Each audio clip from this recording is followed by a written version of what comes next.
Bayangkan hidupmu hancur dalam sekejap. Mimpi-mimpi yang kamu bangun selama bertahun-tahun tiba-tiba lenyap, dan kamu tidak bisa lagi berjalan. Semua dokter berkata, tidak ada harapan. Semua orang menyerah padamu. Semua, kecuali satu pria dari dunia yang tak terduga. Dia hanyalah seorang pemulung, dengan tangan kotor dan penampilan lusuh.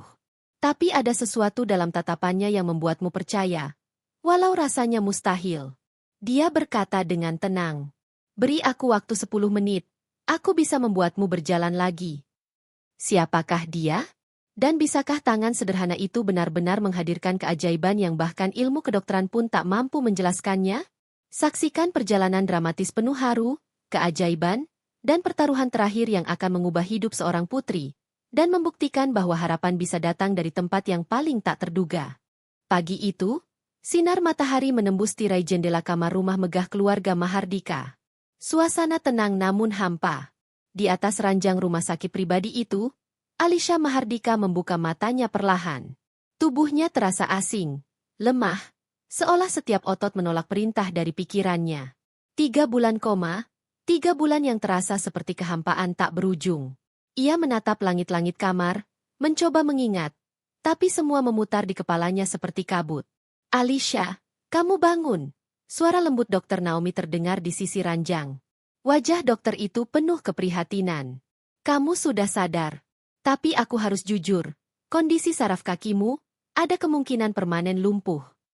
Alisha menelan ludah. Dunia seakan runtuh dalam 1 detik. Selama ini, ia hidup untuk menari, untuk panggung, untuk gemerlap cahaya lampu dan tepuk tangan yang menggetarkan jiwanya. Dan sekarang, mimpi itu hancur dalam sekejap. Ia menatap tangan dan kaki yang tak lagi bisa digerakkan dengan bebas. Air mata mulai menetes. Tapi ia menahannya sekuat mungkin. Di luar rumah, kamera wartawan sudah menunggu. Berita tentang kecelakaan Putri Mahardika beredar luas, foto-foto rumah sakit tersebar, dan simpati publik mengalir deras. Tapi simpati itu tak mengisi kekosongan di hati Alisha.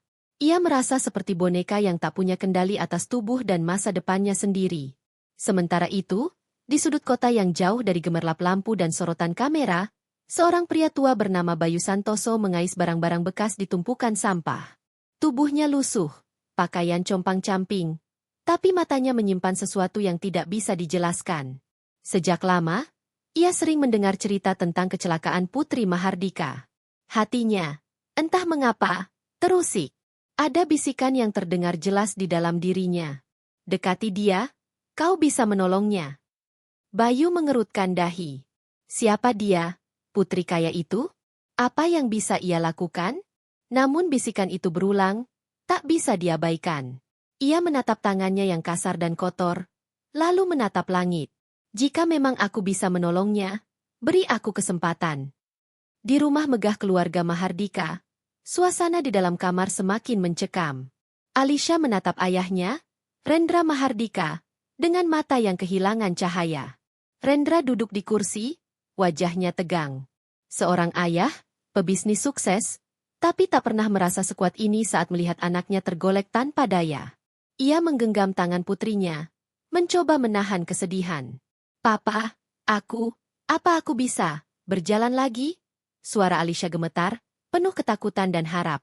Rendra menghela napas panjang. Kamu harus realistis.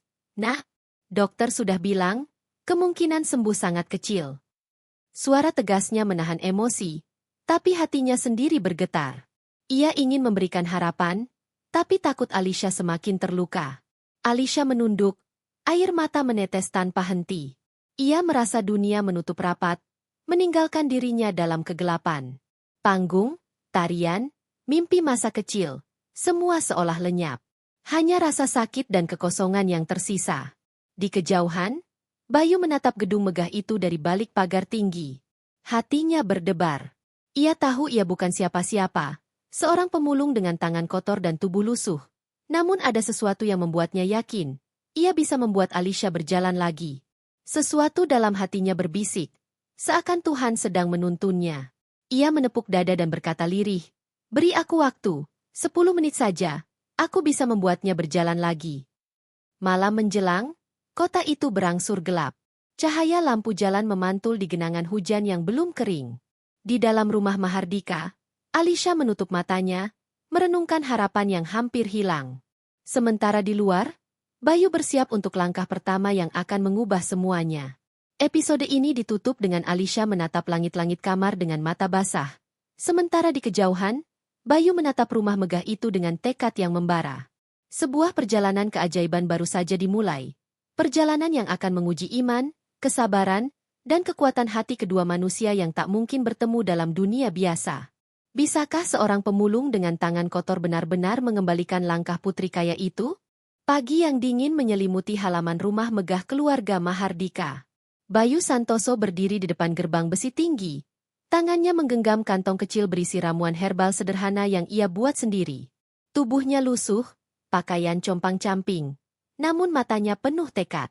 Ia menatap rumah itu sejenak, merasakan detak jantungnya yang cepat. Aku harus melakukannya, gumamnya lirih. Langkah pertamanya ke gerbang langsung menghadapi perlawanan. Hendro, satpam baru yang tegas dan keras, menatap Bayu dengan jijik. Hei, kau siapa? Pergi dari sini. Jangan ganggu keluarga ini. Bayu mengangkat tangan, mencoba tersenyum. Aku hanya ingin menolong Putri Mahardika. Tidak ada maksud lain. Hendro menertawakan kata-katanya. Menolong? Kau? Dengan tangan kotor seperti itu? Ia mendorong Bayu hingga terhuyung, dan ramuan herbal di tangannya tumpah di tanah. Bau amis ramuan menyebar, menambah kesan jijik bagi Hendro. Bayu tersenyum tipis, menahan sakit hati. Ia tahu ini baru awal. Di lantai atas, Alisha Mahardika duduk di balkon kamarnya, menatap adegan itu dengan mata berbinar.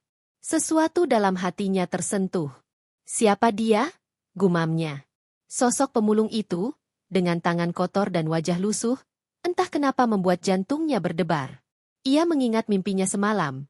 Bayangan pria itu menyentuh kakinya, cahaya putih mengalir dari sentuhannya, dan ia bisa berdiri sekejap. Malam itu, Alisha tak bisa tidur.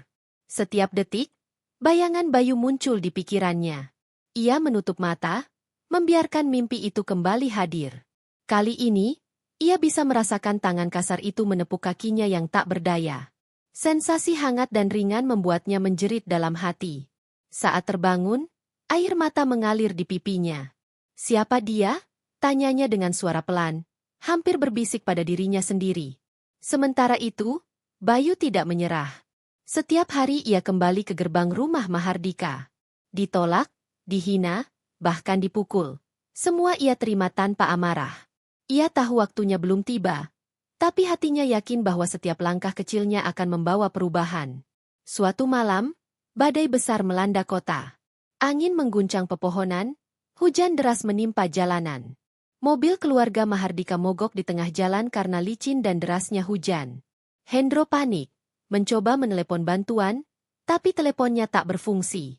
Dari kejauhan, Bayu muncul, basah kuyup, tapi tetap membawa senyuman penuh keyakinan. Hentikan sebentar, aku bisa bantu, kata Bayu. Hendro, yang sudah lelah dan kesal, menatapnya dengan mata melotot. Aku tidak butuh bantuanmu. Pergi dari sini. Bayu mengangguk. Ia tahu ucapan Hendro tidak akan menghentikannya. Dengan tangan yang kuat meski kasar, ia menolong mendorong mobil, memeriksa mesin, dan membersihkan air yang masuk ke kompartemen. Orang-orang yang melihatnya heran, tak percaya seorang pemulung bisa melakukan ini. Hendro tetap diam, menahan rasa malu. Namun dalam hati Hendro, sesuatu mulai goyah. Ia menyadari bahwa Bayu bukan sekadar pemulung biasa. Ia memiliki ketekunan dan keberanian yang tak bisa diremehkan. Dan lebih menakjubkan, ia tahu apa yang dilakukan Bayu bukan untuk harta atau pujian, tapi murni dari niat menolong. Di kamar atas, Alisha menatap hujan deras yang menimpa jendela. Bayangan Bayu tetap mengisi pikirannya. Ia merasakan kehangatan aneh di kakinya, seperti sesuatu berdenyut pelan, mengingatkannya pada mimpi semalam. Sebuah rasa percaya mulai tumbuh, meski samar. Mungkin, dia benar-benar bisa menolongku, bisiknya. Episode ini ditutup dengan Bayu berjalan kembali ke gelap malam, basah kuyup, tapi matanya bersinar penuh tekad. Sementara di dalam kamar, Alisha menatap hujan dan merasakan hangat yang aneh di kakinya. Dunia mereka belum bersentuhan secara nyata, tapi sebuah ikatan tak terlihat mulai terbentuk, yang kelak akan mengubah hidup keduanya selamanya. Siapakah Bayu sebenarnya? Dan bisakah tangan kotor pemulung itu benar-benar membawa keajaiban bagi Putri Mahardika? Sejak kejadian badai malam itu, Alisha Mahardika tak bisa berhenti memikirkan Bayu Santoso. Setiap kali matanya menatap jari-jarinya yang lemah atau kakinya yang tak bergerak, ia merasakan getaran samar, hangat, seakan tangan pemulung itu baru saja menyentuhnya. Namun, kata-kata ayahnya, Rendra, selalu menghantui.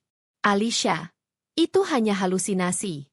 Jangan percaya pada omong kosong orang luar, ujar Rendra dengan suara tegas saat sarapan pagi. Matanya menatap putrinya dengan kekhawatiran yang campur aduk, antara ingin memberi harapan dan takut menimbulkan kekecewaan lebih besar. Alisha menunduk, menahan rasa kecewa dan kebingungan. Namun hatinya menolak menerima logika semata. Ia merasa ada sesuatu di luar sana, sesuatu yang bisa mengembalikan hidupnya, dan itu adalah Bayu. Sementara itu, di balik pagar tinggi rumah Mahardika, Bayu terus mengawasi. Meski wajahnya kotor, pakaiannya compang-camping, dan tubuhnya lelah akibat mencari makan di pasar gelap kota, hatinya tetap tegar. Ia kembali ke gerbang setiap hari, meski ditolak, dihina, dan disuruh pergi. Ia tak peduli. Setiap langkah kecilnya adalah doa yang tersampaikan, keyakinan bahwa suatu hari ia akan dibutuhkan. Hingga suatu malam, mobil keluarga Mahardika mogok lagi di tengah jalan, kali ini dalam hujan lebat yang hampir membutakan mata. Hendro, yang sudah kewalahan mengatur situasi, panik. Ia mencoba menelepon teknisi, tapi tak ada yang bisa datang cepat. Dari kejauhan, sosok Bayu muncul, tubuh basah kuyup, wajah penuh tekad. "Bantu aku dorong mobil ini," seru Bayu. Hendro menatapnya dengan tatapan sinis. "Aku tidak butuh bantuanmu. Pergi dari sini." Namun kali ini, kata-kata Hendro tak sekuat semangat Bayu. Ia mendekat, menahan pintu mobil agar tidak terbuka saat hujan deras mengguncang. Dengan tenaga yang tersisa, Bayu menahan berat mobil, membersihkan air yang masuk ke mesin, dan menyalakan mobil itu kembali. Orang-orang yang melihatnya terkejut, tak percaya seorang pemulung bisa melakukan ini. Hendro tetap bungkam, rasa malu dan kekaguman bercampur di hatinya. Keesokan harinya, Alisha merasakan hal yang tak biasa. Saat duduk di kursi roda, ia menutup mata, membiarkan pikirannya mengembara ke malam sebelumnya. Hangat samar kembali terasa di kakinya, lebih nyata dari sebelumnya. Ia menggenggam selimut, hampir tak percaya. "Tidak, ini nyata," bisiknya lirih. Bayu pun mulai lebih berani. Suatu sore, ia kembali ke gerbang, kali ini membawa secari kertas berisi ramuan herbal sederhana dan doa yang ia tulis sendiri. Ia ingin sekali bertemu Alisha, namun Hendro tetap menghalangi. "Aku hanya ingin menolong Putri Mahardika. Tidak ada maksud lain," ujar Bayu dengan suara lembut tapi penuh keyakinan. Hendro menatapnya, ingin menyingkirkannya lagi, tapi kali ini ada sesuatu yang berbeda. Bayu tak gentar. Ia menatap Hendro dengan mata yang bersinar penuh tekad. Hendro merasa hati kecilnya terguncang. Selama ini ia hanya melihat Bayu sebagai pemulung kotor. Tapi kini keberanian dan ketulusan Bayu seolah menamparnya, membuatnya bertanya-tanya, apakah semua prasangka selama ini salah? Malam itu, Alisha memandang jendela kamar. Hujan perlahan berhenti, tapi pikirannya masih gelisah. Ia menutup mata, membiarkan mimpi semalam kembali hadir. Bayu yang muncul dalam cahaya samar, menepuk kakinya yang tak berdaya, dan ia merasakan kekuatan yang perlahan kembali. Suara hatinya terdengar lebih jelas, "Dia bisa menolongku. Aku harus percaya." Namun di sisi lain, Rendra tetap menolak membiarkan pemulung itu dekat dengan putrinya. Ia terlalu takut reputasi keluarga akan hancur, terlalu takut Alisha terluka lebih dalam jika harapan itu sia-sia. Ketegangan antara iman putri dan logika ayahnya semakin nyata, membentuk konflik yang tak bisa diabaikan. Episode ini ditutup dengan Bayu berdiri di bawah cahaya bulan, menatap rumah megah Mahardika dengan tekad membara, sementara di dalam kamar, Alisha menutup mata dan merasakan hangat di kakinya. Sebuah ikatan tak terlihat telah tercipta, dan suara hati Alisha semakin keras. Dia harus bertemu Bayu, bagaimanapun caranya. Cliffhanger. Bisakah seorang pemulung dengan tangan kotor benar-benar menembus dinding ketakutan dan gengsi keluarga Mahardika untuk menolong putri mereka? Suasana rumah Mahardika malam itu sunyi, hanya terdengar suara jam dinding yang berdetak perlahan. Alisha duduk di kursi roda, memandang ke arah jendela kamar dengan mata yang sendu, menunggu sesuatu yang tak pernah ia mengerti sepenuhnya. Kakinya masih tak mampu menapak lantai, namun sensasi hangat yang ia rasakan beberapa malam terakhir membuat hatinya bergetar. Di ruang tamu, Rendra Mahardika duduk tegang.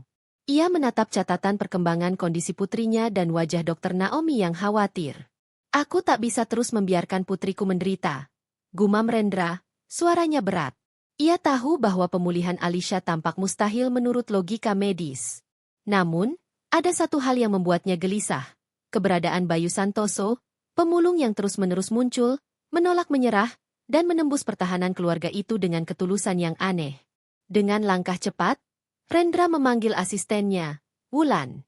Cari pria itu. Segera. Aku ingin dia di sini, malam ini. Tak lama kemudian, Bayu dibawa masuk melalui pintu belakang rumah. Wajahnya masih kotor, tapi matanya bersinar penuh keyakinan. Hendro mengawasi dari jauh, masih tampak ragu. Namun Rendra menetapkan satu aturan ketat, 10 menit saja. Jika gagal, dia tidak akan diizinkan kembali. Bayu mengangguk, menerima tantangan itu dengan rendah hati. Ia menatap Alisha, dan dengan suara lembut tapi tegas berkata, "Tolong percayalah padaku, Alisha. 10 menit ini, biarkan aku berdoa dan menyentuh kakimu." Alisha mengangguk pelan, hati bergetar antara ragu dan berharap. Tangannya yang dingin menggenggam lengan kursi roda. Sementara matanya menatap Bayu dengan campuran ketakutan dan keyakinan. Bayu membungkuk, membersihkan tangannya yang kotor sebisa mungkin dengan kain yang ia bawa, lalu mulai memijat kaki Alisha dengan penuh hormat. Setiap gerakan lembutnya seperti doa yang disampaikan melalui sentuhan. Alisha menahan napas, merasakan sensasi hangat yang belum pernah ia rasakan sejak kecelakaan itu. Di sisi lain, Dr. Naomi dan Dr. Farhan mengamati dengan kaget. Monitor saraf Alisha mulai menunjukkan aktivitas yang aneh. Apa yang terjadi? Saraf kaki aktif? Ini tak mungkin, bisik Dr. Farhan, wajahnya pucat. Rendra menatap Bayu dengan campur aduk, antara skeptis, cemas, dan perlahan mulai terkesima. 10 menit yang ditetapkan terasa seperti keabadian. Setiap detik yang berlalu, tangan Bayu terus menyalurkan kehangatan, dan Alisha merasakan sesuatu bergerak di dalam kakinya. Rasanya, aku bisa, sedikit, menekuk. Suara Alisha bergetar, hampir tak terdengar. Air mata menetes di pipinya. Ia menatap Bayu, tak percaya. Namun hatinya penuh harapan. Bayu tersenyum lembut. Tenang, percayalah, biarkan tubuhmu merespon. Ia terus memijat, memohon kepada Tuhan dalam hati agar sentuhannya menjadi perantara keajaiban. 10 menit itu berakhir dengan suara detak jam yang terdengar begitu nyata di ruangan. Alisha menutup mata, merasakan kakinya bergetar dengan sendirinya. Dan untuk pertama kalinya sejak kecelakaan, jari-jarinya bergerak. Ia membuka mata, menatap Bayu dengan mata berbinar, seolah dunia barunya baru saja dimulai. Dr. Naomi hampir terjatuh dari kursi. Ini fenomena medis yang luar biasa. Saraf kaki aktif, ada respons nyata. Rendra, yang awalnya menahan diri untuk tetap skeptis, kini menatap Bayu dengan mata berkaca-kaca. Segala prasangka, gengsi, dan keraguannya lenyap. Seorang pemulung, dengan tangan kotor, baru saja menembus batas logika medis dan membangkitkan harapan yang nyaris punah. Alisha menatap Bayu, suaranya bergetar penuh emosi. Bayu, kau benar-benar membantuku. Bayu hanya tersenyum rendah hati. Bukan aku yang menyembuhkan, Alisha. Tuhan hanya memakai tangan ini sebagai perantara. Episode ini ditutup dengan Alisha menatap kaki yang perlahan bergerak. Air mata mengalir, sementara Bayu tersenyum penuh harapan, dan Rendra menunduk, menyadari bahwa terkadang, keajaiban datang dari tempat yang paling tak terduga. 10 menit itu mengubah segalanya. Bukan hanya tubuh Alisha, tapi juga hati semua orang yang menyaksikannya. Cliffhanger. Apakah keajaiban ini akan terus berlanjut? Atau akankah prasangka dan gengsi keluarga Mahardika menghentikan kesembuhan Alisha? Sejak malam keajaiban 10 menit itu, Suasana di rumah Mahardika berubah. Alisha Mahardika duduk di kursi roda, matanya tak lepas menatap kaki yang kini mulai bisa digerakkan perlahan. Rasa hangat dan geli yang ia rasakan membuat jantungnya berdetak lebih cepat. Setiap gerakan kecil membawa harapan baru, sekaligus rasa takut harapan itu hilang seketika. Bayu Santoso, pemulung yang kini memiliki tempat khusus di hati Alisha, datang setiap malam. Tidak siang hari, karena Rendra Mahardika masih menahan gengsi dan takut reputasi keluarga akan tercemar jika seorang pemulung berada di depan mata publik. Namun malam hari menjadi waktu sakral mereka. Bayu masuk diam-diam melalui pintu belakang, membawa minyak pijat herbal dan senyum yang menenangkan. "Selamat malam, Alisha," sapanya lembut. Tangan kasar itu perlahan memijat kaki Alisha, menyentuh setiap otot yang kaku, sambil berbisik doa-doa kecil. Alisha menunduk, bibirnya bergerak-gerak ingin berkata sesuatu. "Bayu, mengapa kau mau menolongku?" Bayu menatapnya, wajahnya penuh ketulusan. "Aku tidak menolongmu karena ingin dipuji atau dibayar. Aku hanya mengikuti bisikan hati, karena Tuhan ingin menyentuh hatimu." Kata-kata itu menembus dinding hati Alisha. Gadis yang dulu arogan, yang selalu merasa bisa mengendalikan dunia di sekelilingnya, kini terdiam, merasakan kerendahan hati yang belum pernah ia rasakan. Ia merasakan bahwa keajaiban yang terjadi bukan sekadar fisik, tapi juga spiritual. Hari-hari berlalu, dan perubahan Alisha mulai terlihat jelas.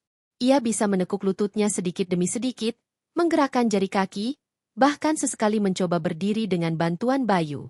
Setiap kemajuan kecil membuat matanya berbinar, sementara senyum tipis mulai kembali menghiasi wajahnya. Namun di sisi lain, ketegangan mulai muncul. Dr. Naomi dan Dr. Farhan merasa terpinggirkan. Mereka adalah profesional, ahli medis yang sudah lama menangani pasien, tapi kini seorang pemulung dengan metode yang tak jelas mulai menimbulkan hasil yang luar biasa. Rasa iri dan curiga perlahan muncul di mata mereka. "Rendra, ini tidak normal," ujar Dr. Farhan dengan nada tegang. "Seorang pemulung? Dan?" Saraf kaki Alisha menunjukkan respons nyata. "Ini bisa membahayakan reputasi rumah sakit kita jika publik tahu." Rendra menghela napas panjang. Ia tahu kekuatannya sebagai ayah diuji, antara gengsi, logika, dan bukti nyata yang ia saksikan sendiri. Ia menatap Bayu yang duduk tenang di sudut, memijat kaki Alisha dengan penuh kasih. Hatinya mulai luluh, meski kata-kata masih terhenti di tenggorokan. Malam itu, setelah Bayu pergi, Alisha menatap langit-langit kamar. Ia merasakan kehangatan di kaki yang bergerak perlahan. Ia menutup mata dan tersenyum. "Aku bisa merasakan harapan lagi," bisiknya. Untuk pertama kalinya sejak kecelakaan, ia benar-benar merasakan kehidupan kembali mengalir di tubuhnya. Dalam diam, Alisha mulai berbicara kepada diri sendiri. "Aku dulu selalu merasa dunia harus menurutiku. Tapi sekarang, aku belajar percaya. Percaya pada orang lain, dan mungkin, pada Tuhan juga." Namun ketenangan itu tak berlangsung lama. Dokter-dokter mulai memantau setiap gerakan Alisha dengan curiga, membuat Rendra semakin terombang-ambing. Ia ingin melindungi putrinya dan melihat keajaiban itu terus berkembang. Tapi ia juga sadar risiko sosial dan profesional bisa menghancurkan keluarga mereka. Di luar, Bayu berjalan pulang dengan langkah pelan tapi mantap. Hujan semalam meninggalkan aroma tanah basah yang masih menempel di pakaiannya. Ia tersenyum sendiri, mengetahui bahwa setiap malam, meski tersembunyi dari dunia, ia berhasil membawa sedikit harapan pada Alisha. Episode ini ditutup dengan Alisha menatap jendela kamarnya, menahan air mata bahagia, sementara Bayu berjalan menjauh dalam gelap malam, dan rasa percaya yang baru tumbuh di hati mereka berdua menjadi benih keajaiban yang akan terus berkembang. Hingga kapan Bayu bisa datang diam-diam? Akankah prasangka dan kecemburuan para dokter menghentikan malam-malam penuh harapan ini? Hari-hari berikutnya membawa perubahan yang semakin nyata. Alisha Mahardika kini mampu menekuk lututnya dengan lebih leluasa, menggerakkan jari-jari kaki, dan terkadang mencoba menapak lantai dengan bantuan Bayu Santoso. Setiap gerakan kecil menjadi kemenangan yang dirasakan segenap tubuh dan hatinya. Senyum yang dulu nyaris hilang, kini kembali meneduhkan wajahnya yang pucat. Bayu datang setiap malam, diam-diam, seperti cahaya yang menyelinap masuk ke kamar gelap. Ia tetap sederhana, tangan kasar, pakaian lusuh, wajah yang tak bersih. Namun di mata Alisha, ia adalah pembawa harapan. Mereka mulai berbagi cerita ringan, tawa kecil, dan perasaan yang belum pernah dirasakan Alisha sebelumnya. Gadis yang dulu arogan kini luluh. Hatinya tersentuh oleh ketulusan seorang pemulung. Bayu, aku merasa lebih kuat, bisik Alisha suatu malam, menatap mata Bayu yang bersinar di bawah lampu kamar. Tapi, kenapa kau mau menolongku? Bayu tersenyum, menepuk tangannya perlahan. Karena Tuhan ingin menyentuh hatimu. Aku hanya menjadi perantaranya. Suara rendah itu menenangkan, membuat Alisha merasakan kehangatan yang tak bisa dijelaskan. Namun tidak semua orang senang melihat perubahan ini. Dr. Naomi dan Dr. Farhan mulai curiga.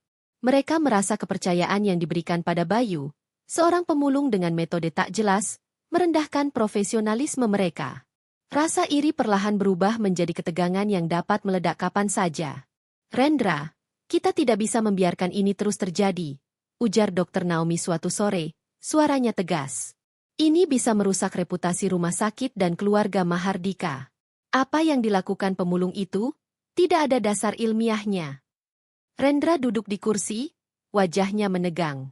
Ia memandang Alisha yang tertawa tipis bersama Bayu, merasakan kehangatan yang tak terlihat, dan hatinya terombang-ambing. Ia ingin melindungi putrinya, ingin melihat keajaiban itu terus berlangsung, tapi rasa takut akan pandangan orang lain mengganggu ketenangannya. Di sisi lain, Alisha semakin terbuka pada Bayu. Ia mulai menceritakan mimpi-mimpi masa kecilnya, tentang panggung tarian, cahaya lampu, dan tepuk tangan yang selalu membuatnya hidup. Bayu mendengarkan dengan seksama, sesekali menepuk tangan atau menyentuh kakinya dengan lembut saat melakukan pijatan. Kehangatan itu menembus bukan hanya tubuhnya, tapi juga jiwanya yang lama terkunci oleh rasa putus asa. Suatu malam, saat hujan deras menimpa halaman, Bayu datang dengan senyum tipis. Malam ini, kita akan mencoba lebih banyak, katanya sambil menyalakan lampu kecil di kamar.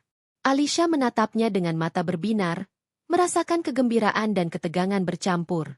Ia tahu setiap sentuhan Bayu membawa perubahan nyata. Sementara itu, dokter-dokter terus mengawasi dari pintu setengah terbuka. Rasa curiga mereka meningkat, dan mereka mulai menyiapkan laporan untuk menghentikan terapi tak jelas ini.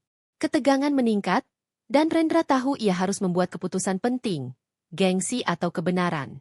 Bayu mulai memijat kaki Alisha, mengalirkan kehangatan dan doa dalam setiap gerakan. Tubuh Alisha bereaksi dengan semakin kuat, lututnya menekuk lebih bebas, dan jari-jari kakinya bergerak seolah ingin menari kembali. Alisha menutup mata, tersenyum, dan merasakan aliran energi yang belum pernah ia rasakan sejak kecelakaan. Episode ini ditutup dengan Alisha tersenyum bahagia, lututnya bergerak, dan Bayu menatapnya dengan penuh keyakinan. Sementara Dr. Naomi dan Dr. Farhan menatap dari jauh dengan wajah penuh kecemasan. Sinar harapan kini terang, tapi bayangan konflik yang akan datang mulai terasa mengintai. Apakah keajaiban ini akan bertahan? Ataukah rasa iri, prasangka, dan gengsi akan menghentikan terapi rahasia Bayu dan menutup pintu harapan Alisha? Malam itu, Alisha Mahardika duduk di kursi roda, menatap jendela kamar dengan mata berbinar. Lututnya menekuk lebih bebas, jari-jarinya mulai bergerak lincah, dan senyum yang dulu hilang kini kembali meneduhkan wajahnya. Bayu Santoso duduk di sampingnya, tangannya memijat kaki Alisha dengan lembut. Suasana tenang, penuh hangat, seolah dunia hanya milik mereka berdua. Tadi aku mencoba menapak sedikit, kata Alisha, suara bergetar tapi penuh bahagia. Rasanya luar biasa. Aku bisa merasakan langkahku kembali. Bayu tersenyum, menatap matanya dengan penuh keyakinan. Teruslah percaya, Alisha. Tubuhmu akan semakin kuat jika kita sabar dan tekun. Namun, kedamaian itu tak berlangsung lama. Malam itu, Rendra Mahardika pulang lebih cepat dari biasanya. Ia memasuki kamar putrinya tanpa mengetuk, dan apa yang dilihatnya membuat darahnya mendidih. Alisha memeluk Bayu dengan erat, tersenyum bahagia, sementara Bayu menepuk kaki Alisha perlahan. Ini keterlaluan, teriak Rendra, suaranya pecah dalam kemarahan. Kau seorang pemulung, dan kau berani masuk rumah ini, menyentuh putriku? Apa yang kau pikirkan? Alisha terkejut. Papa, ini Bayu yang menyembuhkanku. Tanpa dia, Aku tak akan bisa merasakan ini. Suaranya bergetar, air mata mengalir di pipinya. Ia menggenggam tangan Bayu erat-erat, seolah takut kehilangan sosok yang telah memberinya harapan. Rendra menatap putrinya dengan mata penuh amarah, rasa takut, dan gengsi. Aku tidak peduli. Kau harus pergi dari rumah ini sekarang. Bayu menunduk, menahan diri untuk tidak membalas amarah itu. Pak Rendra, tolong, aku hanya ingin membantu Alisha. Aku tidak bermaksud menyinggung atau merugikan keluarga. Namun Rendra tetap keras. Cukup. Kau tidak diizinkan kembali. Ini sudah terlalu jauh. Aku tidak bisa membiarkan reputasi keluarga tercemar karena seorang pemulung. Hati Alisha hancur. Ia melepaskan diri dari pelukan Bayu, tetapi tubuhnya gemetar. Papa, tolong dengarkan aku. Bayulah yang membuatku bisa bergerak lagi. Tolong jangan usir dia. Air mata menetes deras di pipinya. Suaranya pecah oleh kesedihan dan ketakutan kehilangan harapan. Bayu menatap Alisha, hatinya juga berat, tapi ia mengerti. Saat ini, ia harus mundur demi keselamatan putri itu dari amarah ayahnya. Dengan langkah pelan, Bayu berbalik, membungkuk hormat, dan berjalan keluar kamar. Suasana berubah menjadi hampa. Alisha menangis terseduh-seduh, menatap pintu yang menutup di belakang Bayu, dan hatinya hancur seketika. Ia merasa dunia yang baru saja kembali memberinya harapan kini runtuh lagi. Rendra menatap putrinya, wajahnya tegang. Alisha, aku melakukan ini untukmu. Aku hanya ingin melindungimu dari orang yang tidak layak. Tapi Papa, aku sudah merasakan keajaiban itu. Aku bisa bergerak karena Bayu. Alisha berteriak, suaranya menggema di kamar. Dia bukan orang biasa, Papa. Dia menolongku dari kegelapan yang tak bisa disembuhkan dokter manapun. Rendra menunduk, hatinya terombang-ambing. Ia ingin menegakkan aturan dan gengsi, tapi melihat putrinya menangis membuat hatinya hancur. Konflik antara gengsi, logika, dan cinta sebagai seorang ayah membuatnya tak berdaya. Di luar, Bayu duduk di bawah pohon. Tubuhnya lelah dan basah karena hujan malam sebelumnya. Ia merasa hampa, sakit, dan hampir putus asa. Namun di hatinya, ia masih percaya bahwa jalan untuk menolong Alisha belum berakhir. Ia menutup mata, berdoa, dan berkata lirih, Tuhan, aku tidak peduli. Apapun yang terjadi, aku ingin dia berjalan lagi. Episode ini ditutup dengan Alisha duduk di kursi roda, menangis sambil menatap pintu yang menutup di belakang Bayu, sementara Bayu sendiri menunduk di luar rumah, merasakan perjuangannya seolah sia-sia. Dunia mereka terpisah oleh amarah dan gengsi, namun ikatan tak terlihat yang mereka miliki tetap kuat. Cliffhanger. Akankah Bayu bisa kembali? Ataukah keajaiban yang baru saja muncul harus terhenti karena amarah dan ego? Beberapa hari berlalu sejak Bayu Santoso diusir dari rumah Mahardika. Suasana di kamar Alisha terasa hampa. Kursi roda yang dulu terasa hangat karena kehadiran Bayu kini hanya meninggalkan kesunyian. Alisha duduk dengan wajah pucat, tatapannya kosong, dan tangan yang gemetar menatap kaki yang tak lagi mampu digerakkan dengan penuh percaya diri. Papa, aku tidak mau makan, bisiknya lemah, menolak suapan yang diberikan oleh perawat. Setiap hari terasa panjang dan menyesakan. Semangat hidupnya menghilang seiring dengan kepergian Bayu. Ia merasa seolah dunia menutup rapat, meninggalkan tubuhnya yang rapuh tanpa harapan. Rendra Mahardika menatap putrinya dengan perasaan bersalah yang menekan. Ia tahu keputusan mengusir Bayu adalah akibat gengsi dan rasa takut. Namun kini melihat Alisha begitu lemah membuat hatinya remuk. Ia mulai mempertanyakan keputusannya sendiri. Apakah ia telah membuat kesalahan terbesar dalam hidupnya? Sementara itu, di kota yang jauh dari kemewahan dan lampu gemerlap, Bayu terbaring lemah di bawah jembatan. Tubuhnya sakit, demam, dan perutnya kosong. Hari-hari perjuangannya untuk membantu Alisha tampak sia-sia. Hatinya terasa hancur, tapi keyakinan dalam dirinya belum padam. Ia masih memegang satu harapan, bahwa Alisha akan bisa sembuh, meski semua pintu seakan menutup. Tidak, aku tidak boleh menyerah, gumam Bayu lirih, menggenggam tangannya yang kotor. Tuhan, aku menyerahkan semuanya kepada MU. Jika memang ada jalan, tunjukkan padaku. Di rumah Mahardika, Dr. Naomi dan Dr. Farhan mulai merasa lega bahwa terapi tak jelas itu dihentikan.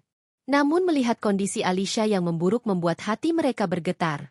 Tubuh gadis itu semakin lemah, tidak ada nafsu makan, dan hampir menolak semua jenis terapi medis.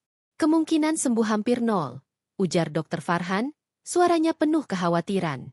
Alisha menatap jendela kamar, hujan mulai turun di luar, dan kenangan akan Bayu menghampirinya.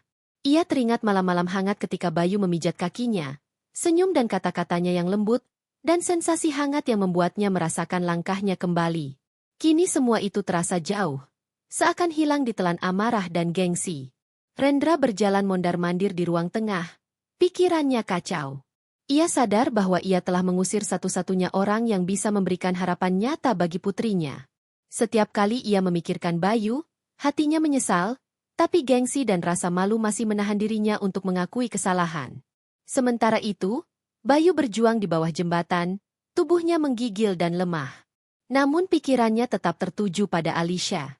Ia mengingat janji dalam hati, bahwa 10 menit pertama yang ia lakukan adalah awal dari keajaiban. Ia menutup mata, berdoa lebih khusyuk dari sebelumnya. Jika memang aku harus pergi, biarlah, tapi jika masih ada kesempatan, beri aku kesempatan untuk menolongnya lagi. Alisha, di kamar yang hampa itu, tiba-tiba menjerit kecil.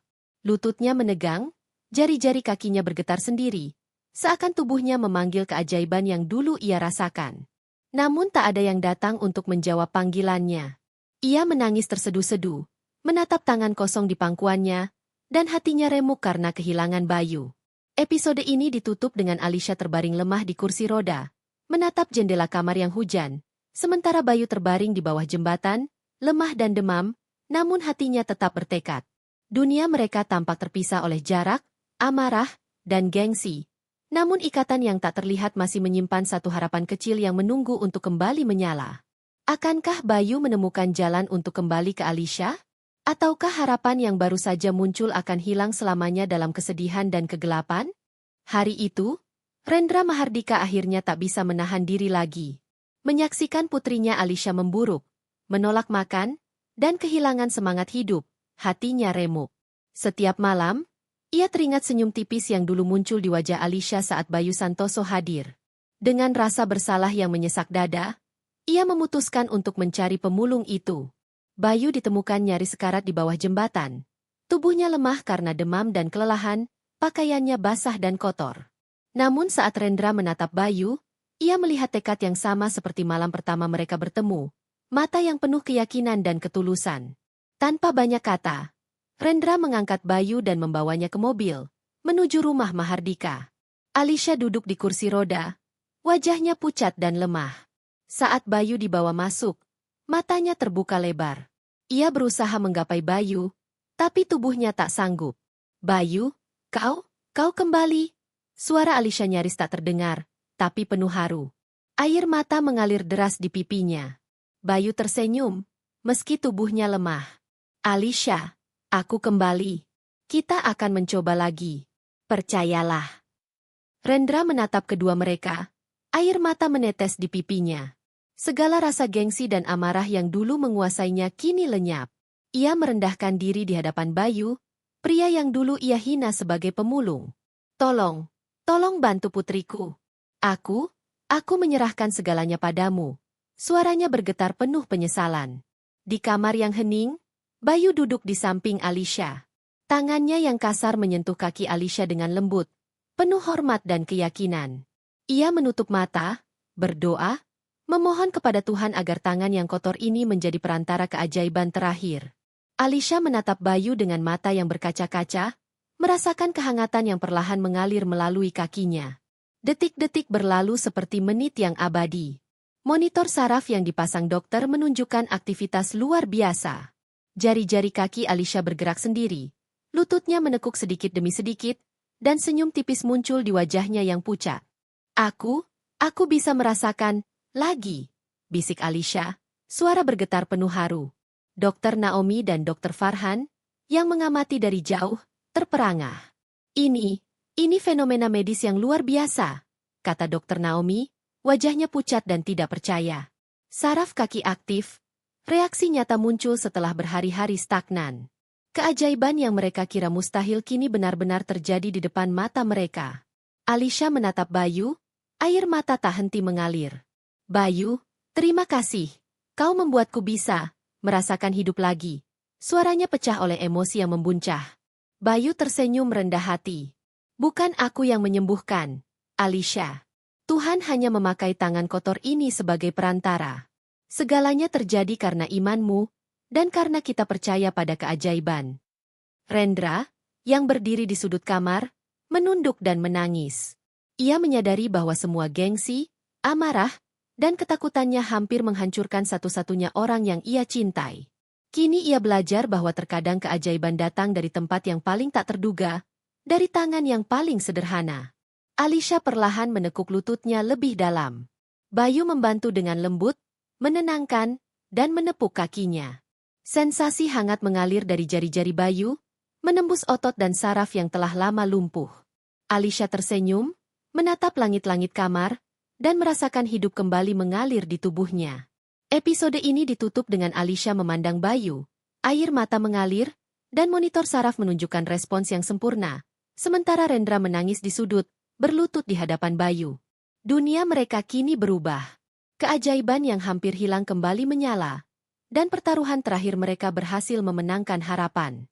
Akankah dunia menerima keajaiban ini? Bagaimana reaksi publik dan para dokter ketika mengetahui bahwa seorang pemulunglah yang menjadi perantara kesembuhan Putri Mahardika? Pagi itu, sinar matahari menembus jendela kamar Alisha Mahardika. Udara segar terasa hangat, namun ketegangan masih menyelimuti rumah besar Mahardika. Setelah pertaruhan terakhir malam sebelumnya, semua orang menahan napas. Alisha duduk di kursi roda, tangannya masih memegang tangan Bayu Santoso, pemulung yang kini menjadi bagian tak terpisahkan dari perjuangannya. Dr. Naomi dan Dr. Farhan berdiri di dekat monitor saraf. Wajah mereka tegang sekaligus tak percaya. Aktivitas saraf kaki Alisha menunjukkan respon sempurna. Gerakan yang sebelumnya dianggap mustahil kini terjadi di depan mata mereka.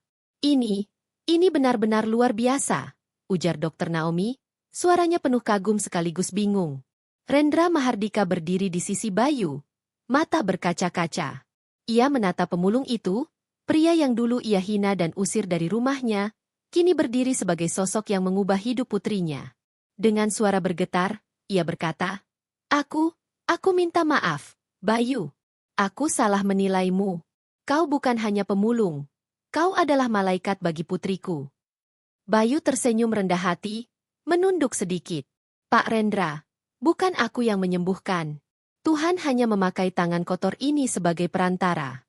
Segalanya datang darinya, bukan dariku. Alisha menatap Bayu, matanya berkaca-kaca, senyum tipis menghiasi wajahnya. Dengan bantuan Bayu, ia mencoba menapak lantai untuk pertama kalinya sejak kecelakaan. Tubuhnya gemetar, lutut menekuk perlahan, namun langkah itu nyata. Aku bisa berjalan lagi. Bisiknya, air mata mengalir deras di pipinya. Di halaman rumah, media mulai berkumpul. Berita tentang putri konglomerat yang sembuh dari lumpuh permanen melalui tangan seorang pemulung sudah tersebar. Kamera dan mikrofon siap menangkap setiap momen.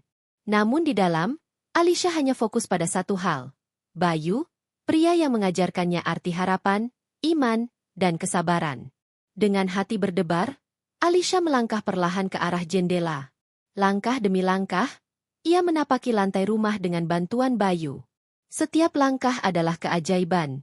Setiap napas adalah kemenangan. Ia menoleh kepada ayahnya, tersenyum, dan berkata, Papa, aku bisa berjalan lagi. Rendra menunduk, air mata menetes, dan tanpa sadar ia berlutut di depan Bayu. Maafkan aku salah menilaimu. Kau telah menunjukkan arti sejati dari keajaiban. Suaranya pecah oleh emosi. Bayu hanya tersenyum, menepuk bahu Rendra dengan lembut, dan berkata, Segalanya bukan tentang aku. Segalanya tentang iman dan kasih Tuhan. Di luar rumah, kamera media merekam seluruh adegan. Berita heboh menyebar cepat, putri konglomerat sembuh lewat tangan pemulung. Banyak yang tak percaya, tapi foto-foto dan video menunjukkan kebenaran yang tak terbantahkan. Publik heboh, terharu, dan kagum. Alisha melangkah keluar, pertama kali tanpa bantuan kursi roda. Setiap langkahnya tegap, namun tetap lembut. Bayu berjalan di sampingnya, menatap gadis itu dengan penuh bangga. Mereka tersenyum satu sama lain, menyadari perjalanan panjang yang baru saja mereka lewati. Rendra berdiri di belakang mereka, menatap dengan hati penuh syukur. Ia belajar pelajaran penting. Keajaiban tak selalu datang dari orang yang layak menurut standar dunia, tapi seringkali dari tangan yang sederhana, hati yang tulus, dan iman yang kuat. Episode ini ditutup dengan Alisha melangkah pertama kali menuju masa depan yang baru, diiringi Bayu yang mengajarkannya arti harapan dan iman, sementara dunia menyaksikan keajaiban yang tak terduga. Mata publik, dokter, dan keluarga kini percaya. Kadang, keajaiban memang datang dari tangan yang paling sederhana. Dunia akhirnya percaya. Alisha kembali berjalan, dan Bayu, pemulung dengan hati tulus, menjadi simbol bahwa keajaiban bisa datang dari tempat yang tak terduga.